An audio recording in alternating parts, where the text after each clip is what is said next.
Hello friends, welcome back. हम लोग discuss कर रहे थे कॉम्प्लेक्स वेरिएबल को। आज के क्लास में हम कॉम्प्लेक्स वेरिएबल को और आगे डिस्कस करेंगे और हम नेक्स्ट मॉड्यूल को डिस्कस करेंगे आज की क्लास में। और हमारा फोर्थ मॉड्यूल है हार्मोनिक कंजुगेट फंक्शन, कि हम कैसे हार्मोनिक कंजुगेट फंक्शन का कंस्ट्रक्शन करेंगे, कैसे फॉर्म करेंगे, उसके बारे में डिस्कस करेंगे आज के क्लास में। तो आज का क्लास स्टार्ट करते हैं, डिस्कशन स्टार्ट करते हैं for construction of harmonic conjugate function. तो construction of harmonic conjugate function को डिस्कस करते हैं कि कैसे हम उसको हार्मोनिक कंजुगेट फंक्शन को कंस्ट्रक्ट कर सकते हैं। तो पहले देखते हैं कि किसको बोलते हैं कि हार्मोनिक कंजुगेट फंक्शन होता क्या है। तो कोई भी फंक्शन है जो कि आपका x और y में है, कोई भी फंक्शन x और y में है और जो लेप्लास इक्वेशन को सेटिस्फाई करता है, तो उसको बोलते हैं कि वो हार्मोनिक फंक्शन है। तो हार्मोनिक फंक्शन है कोई भी फंक्शन अगर वो लेप्लास इक्वेशन को सेटिस्फाई करेगा तो हम बोलेंगे कि वो क्या है, आपका हार्मोनिक फंक्शन है। हाँ, फॉर एग्जाम्पल हमने ले लिया U X equals to X square minus Y square. इसका लेप्लास इक्वेशन देखते हैं कि क्या आ रहा है। लेप्लास इक्वेशन क्या है, del square U equal to 0। तो डेल स्क्वायर यू निकालते हैं, यानी कि U X X plus U Y Y. U X X कितना हो जाएगा, 2 हो जाएगा, और यू वाई वाई कितना हो जाएगा, 2 होगा। और यहाँ पे माइनस साइन है तो -2 हो जाएगा यू वाई वाई। तो ये आपका 2 - 2 0, यानी कि del square U equals to 0 आ रहा है। यानी कि लेप्लास इक्वेशन को क्या कर रहा है, सेटिस्फाई कर रहा है। तो हम कह सकते हैं कि यह जो गिवन फंक्शन है, यह जो फंक्शन है वह हार्मोनिक फंक्शन है, क्योंकि यह लेप्लास इक्वेशन को सेटिस्फाई कर रहा है। तो इस फंक्शन का जो कंजुगेट होगा उससे हम कैलकुलेट कैसे कर सकते हैं, कैसे कंस्ट्रक्शन होगा, उसके बारे में स्टडी हम इस मॉड्यूल में करेंगे। तो अभी हम डिस्कस कर रहे हैं कॉम्प्लेक्स वेरिएबल में और उसका फोर्थ मॉड्यूल डिस्कस कर रहे हैं। तो कुछ और टर्म्स देखते हैं कि क्या स्टेप्स होंगे कि हम उसको कंस्ट्रक्ट कर सकते हैं हार्मोनिक कंजुगेट फंक्शन। तो यहाँ पे यू एक्स एक्स का मीनिंग है कि u का डिफ्रेंशिएशन 2 बार x के रिस्पेक्ट में, ओनली x के रिस्पेक्ट में डिफ्रेंशिएशन है। यहाँ पे यू वाई का मतलब है, यू वाई वाई का मतलब है u का डिफ्रेंशिएशन 2 बार और किसके रिस्पेक्ट में, आपका y के रिस्पेक्ट। तो ये मीनिंग है यहाँ पे जो आपका u एक्स एक्स लिखा है और u वाई वाई लिखा है, उसका मीनिंग है। तो आगे हम और कुछ टर्म्स डिस्कस करते हैं यहाँ पे कि 2 पार्ट होंगे, the real and imaginary parts of analytic function satisfy Laplace equation. तो हम कोई भी फंक्शन अगर एनालिटिक है तो उसके रियल पार्ट और इमेजिनरी पार्ट क्या होते हैं, वो लेप्लास इक्वेशन को सेटिस्फाई करता है। तो हम यहाँ से कह सकते हैं कि जो भी फंक्शन एनालिटिक होगा तो उनके क्या है, रियल पार्ट और इमेजिनरी पार्ट क्या होंगे, लेप्लास इक्वेशन को सेटिस्फाई कर रहे हैं। यानी कि उसमें क्या होगा, कॉचे रीमान इक्वेशन क्या है, वैलिड होगा, क्योंकि फंक्शन आपका क्या है, एनालिटिक फंक्शन है। तो यानी कि डेल स्क्वायर यू का वैल्यू कितना होगा, 0 होगा, और डेल स्क्वायर वी का भी वैल्यू कितना होगा, 0 होगा, क्योंकि फंक्शन एनालिटिक है। तो यहाँ पे हमने अगर डिस्कस किया कि अगर कोई एनालिटिक फंक्शन है तो उसके लिए भी जो रियल पार्ट और इमेजिनरी पार्ट है उसके लिए सेपरेटली क्या होगा, लेप्लास इक्वेशन वैलिड होगा। नेक्स्ट पॉइंट हम लिख रहे हैं कि अगर u and v are harmonic conjugate function, u और v क्या है, हार्मोनिक कंजुगेट फंक्शन है। क्योंकि अगर ये एनालिटिक फंक्शन है तो लेप्लास इक्वेशन को सेटिस्फाई करेगा, और लेप्लास इक्वेशन को सेटिस्फाई करेगा तो ये क्या होंगे, हार्मोनिक होंगे। तो u और v क्या है, अगर हार्मोनिक फंक्शन है जहाँ के u प्लस आई वी क्या है, एनालिटिक है आपका, तो v को हम क्या करते हैं, u का कंजुगेट कहते हैं, हार्मोनिक कंजुगेट कहते हैं, और वाइस वर्सा कहते हैं। तो या u को हम क्या कहेंगे, v का हार्मोनिक कंजुगेट है, क्योंकि दोनों अलग अलग क्या कर रहा है, लेप्लास इक्वेशन को सेटिस्फाई कर रहा है। क्योंकि दोनों एनालिटिक है और दोनों लेप्लास इक्वेशन को सेटिस्फाई कर रहा है, इसलिए दोनों फंक्शन हार्मोनिक फंक्शन है। और यहाँ पे u और v आपस में कंजुगेट है, इसलिए इनको हम क्या बोलते हैं कि ये हमारा हार्मोनिक कंजुगेट फंक्शन है। ये हार्मोनिक कंजुगेट फंक्शन है, ये आपस में तो u क्या है कि harmonic conjugate function of v है, और v क्या है, harmonic conjugate function of u है। क्योंकि कंजुगेट की बात हो रही है तो कंजुगेट किसी का होगा। जैसे x प्लस आई वाई लिखते थे हम लोग, तो z equals to X plus I Y, इसका अगर कंजुगेट लिखना है तो x माइनस आई वाई लिखते थे। तो वही कंजुगेट की बात हो रही है, यहाँ पे हार्मोनिक कंजुगेट फंक्शन है, तो यह दोनों फंक्शन आपस में क्या है, हार्मोनिक कंजुगेट है। अब देखते हैं क्या स्टेप्स होंगे जिससे हम क्या कर सकते हैं कि हार्मोनिक कंजुगेट फंक्शन को फॉर्म कर सकते हैं। तो हार्मोनिक कंजुगेट फंक्शन को फॉर्म करने के लिए हम पहले देखते हैं, डिस्कस करते हैं कार्टेशियन फॉर्म में, कि अगर हमारे पास फंक्शन जो है वो कार्टेशियन फॉर्म में है, तो गिवन कंजुगेट अगर कार्टेशियन फॉर्म में है तो उसका हार्मोनिक कंजुगेट कैसे निकालेंगे, उसको डिस्कस करते हैं।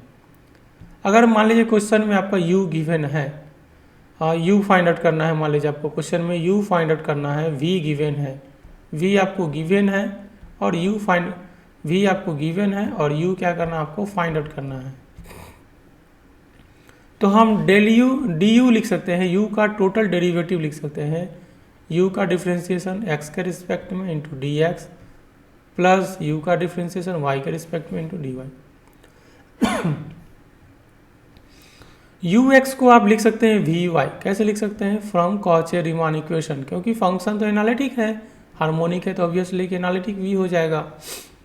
तो ux को लिख सकते हैं vy और uy को लिख सकते हैं क्या, माइनस vx। तो यहाँ से du equals to vy dx minus vx dy हो गया। u इक्वल्स टू, क्योंकि v आपको गिवन है तो vy भी निकल जाएगा, vx भी हम निकाल सकते हैं। तो du equals to vy dx minus vx dy हो गया। अब हमें u फाइंड आउट करना है, तो हम क्या करेंगे, इसको इंटीग्रेट कर देंगे। तो du का इंटीग्रेशन क्या हो जाएगा, u हो जाएगा, और इसको इंटीग्रेट करेंगे तो इसको इंटीग्रेट करते वक्त ध्यान देंगे, क्योंकि ये x के रिस्पेक्ट में हमारा क्या होगा, इंटीग्रेट होगा, तो यहाँ पे क्या होगा, y क्या हो जाएगा, कांस्टेंट हो जाएगा।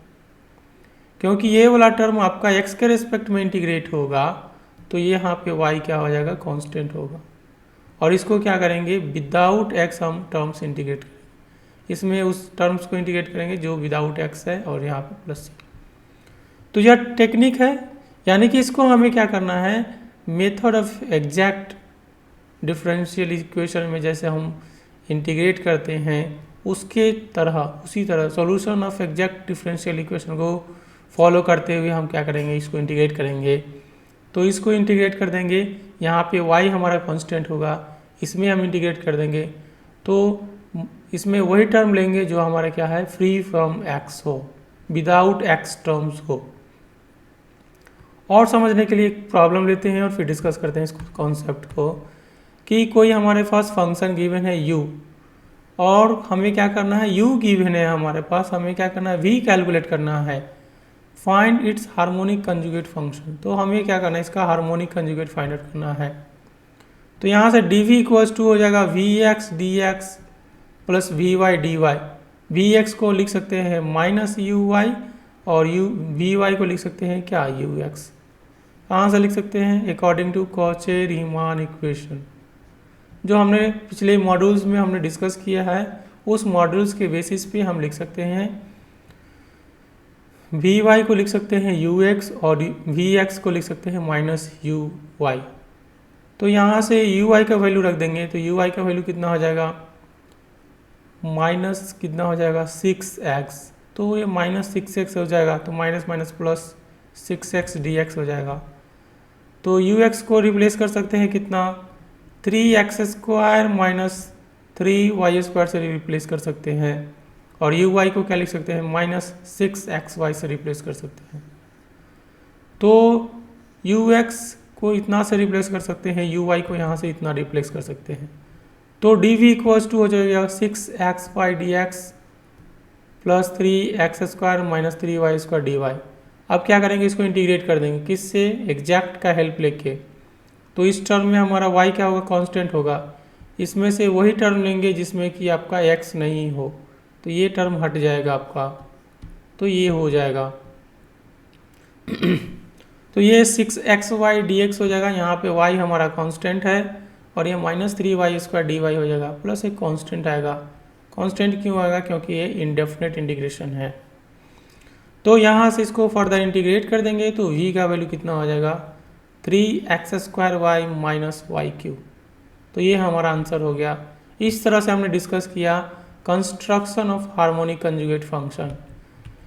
Construction of harmonic conjugate function और डिस्कस करते हैं, लेकिन हम एक दूसरे फॉर्म लेते हैं, एक हमारा पोलर फॉर्म लेते हैं कि अगर हमारे पास पोलर फॉर्म में गिवन है तो क्या करेंगे। तो अगर पोलर फॉर्म में डी यू हम लिखना है तो you R D R plus you theta D theta.